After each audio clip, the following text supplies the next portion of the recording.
Za Zväz ambulantných poskytovateľov dnes musím konštatovať, že sme hlboko rozčarovaní tým, ako choro má naša vláda nastavené priority. Ukázala to dnešným schválením konsolidačných opatrení, ktoré nejakým spôsobom nebrali ohľad na pripomienky ambulantného sektora. Zdá sa, že zdravie občanov je menšou prioritou ako to, kam sa pôjdu najesť, kam sa pôjdu rekreovať, či ako budú tráviť svoj voľný čas. Je skutočne dôležité naozaj si uvedomiť, že ambulantný sektor je jedinou podnikateľskou skupinou na Slovensku, ktorá nie je platcom DPH. To znamená, že zvýšenú DPH na vstupe si nemôže nejakým spôsobom uplatniť na výstupe a zároveň má tak prísne regulované príjmy, že tieto zvýšené náklady nevie žiadnym spôsobom pretaviť do konečných cien služby pre svojich pacientov alebo teda konečných spotrebiteľov.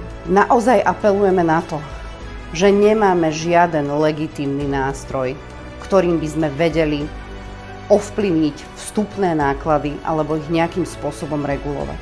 Sme absolútne odkazaní na zodpovedný prístup štátu k financovaniu sektora zdravotníctva.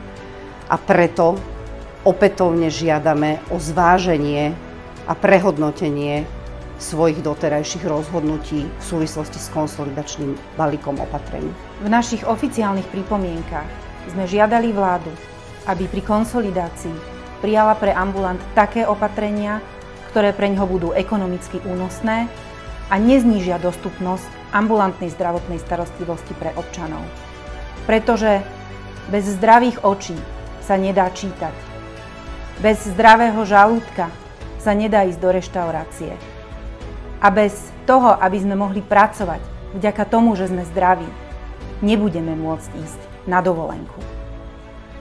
Preto pevne veríme, že vláda Slovenskej republiky sa ešte bude ďalej zaoberať našimi požiadavkami a tým, do akej situácie nás schválením konsolidačných opatrení dostáva.